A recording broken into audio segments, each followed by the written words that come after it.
ভাই, আমাকে পরিচয় আছে, আপনারা জানেন। আমাকে পরিচয় আছে, অন্তত সোশ্যাল মিডিয়ায় আমাকে পরিচয় আছে। হেগো কি কি হেগো হ্যালো ভিউয়ার্স, এগুলি আমাকে পরিচয়। কি পরিচয়? Hello viewers.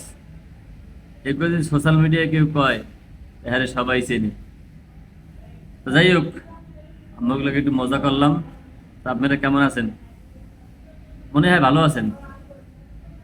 আমি ভালো নাই। অনেকদিন পর আমি আবার আপনাদের সামনে আইলাম। আপনাগুলোকে আবার দেখা সাক্ষাৎ করতে আইছি। তা আপনারা যতটুকু ভালো আছেন, আমি এতটুকু ভালো নাই। তো আবার আপনাদের সামনে আমি আবার ভিডিও বানানো শুরু করছি। সবাই আমার দেখবেন, আমি আপনাকে দেখমু, এবং মাঝে মাঝে কিছু ছন্দ কমু, কিছু কথা কমু, কিছু গান গামু, ইসলামী সঙ্গীত গামু। যেমন আজকাল ছেলে পোলাপান বউ হইলে মা বাবার কথা ভুললে যায়।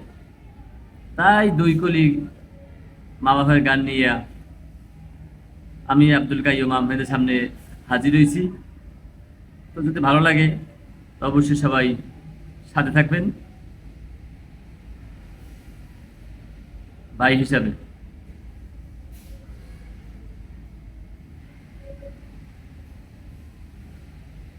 ও তুমি জিন্দা থাকতে এক মুঠো ভাত, তুমি জিন্দা থাকতে এক মুঠো ভাত দাহুনি বাবা আমার মুখে, মরলে খাওয়াও পাড়ার লোক ডেকে। ওহ মনোরে, মরলে খাওয়াও পাড়ার লোক ডেকে। ও তুমি জিন্দা থাকতে এক মুঠো ভাত, তুমি জিন্দা থাকতে এক মুঠো ভাত দাউনি বাবা আমার মুখে, মরলে খাওয়াও পাড়ার লোক ডেকে।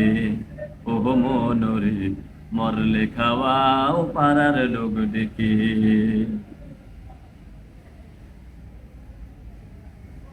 তো ভাই, কেমন লাগলো কথাগুলো?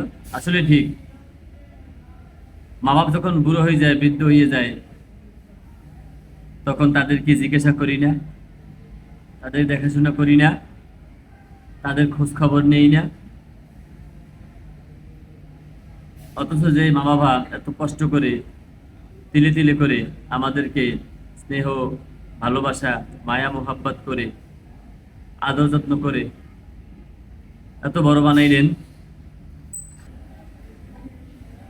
তো বলতেছিলাম, যে মা বাবা এত কষ্ট করে আদর যত্ন করে বড় বানাইলেন, লেখাপড়া শিখাইলেন, ছোটবেলায় অসুখ বিসুখ হইতো, মা বাবা টাকা না থাকলেও মানুষের কাছে ধার কর্জ করে তারপরে ডাক্তারের কাছে নিয়ে চিকিৎসা করাইতো। কত কষ্টকর তাদের জীবন কাটতো।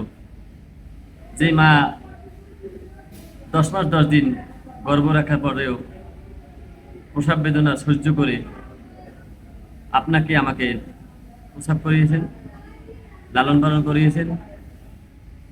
ছোটবেলায়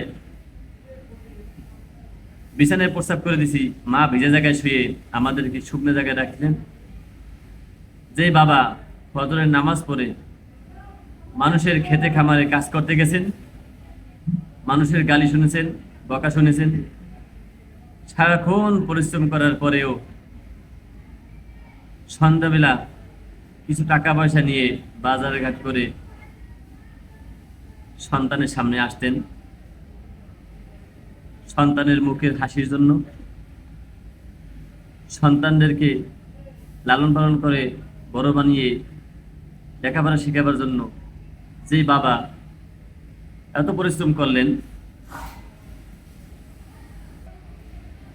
তো বলতেছিলাম, যে বাবা এত পরিশ্রম করে কষ্ট করে সন্তানের জন্য আঞ্জাম দিয়ে টাকা উপার্জন করে সন্তানের মুখের হাসির জন্য এত কষ্ট করে, কিন্তু আজকে আমরা একটু বড় হয়ে গেলে বিয়ে থাকা করে শহরে উঠে যাই, মা বাবার কথা আর মনে রাখি না। অথচ তারা গ্রামে বসে একবেলা গোস্ত মাছ চোখে দেখে না, কিন্তু আমরা শহরে বসে কত রকমের রং বেরঙের খাবার খাই, কিন্তু মা বাবাকে জিজ্ঞাসা করি না, তাদেরকেও ভালো মন্দ খাবারের জন্য টাকা পয়সা পাঠাই না। বিয়ে থাকা করার পরে বউয়ের কথায় চলাফেরা করলাম, মা বাপকে ভুলে গেলাম। তাই হয়তো আমার মাঝে মধ্যে একটু কষ্ট লাগে। তাই এই গানটা আপনাদের সামনে গাইলাম। গানটা আবার একটু গাই। ও তুমি জিন্দা থাকতে এক মুঠো ভাত দেওনি বাবা আমার মুখে, মরলে খাওয়াও পাড়ার লোক ডেকে। ও মনোরে, মরলে খাওয়াও পাড়ার লোক ডেকে। ও তুমি জিন্দা থাকতে এক মুঠো ভাত দাওনি বাবা আমার মুখে, মরলে খাওয়াও পাড়ার লোক ডেকে। ও মনোরে, মরলে খাওয়াও পাড়ার লোক ডেকে। তো ভাইয়া, যদি ভালো লাগে থাকে অবশ্যই আমার সাথে থাকবেন ইনশাল্লাহ। আজকে এই পর্যন্ত। আসসালামু আলাইকুম রহমতুল্লাহ।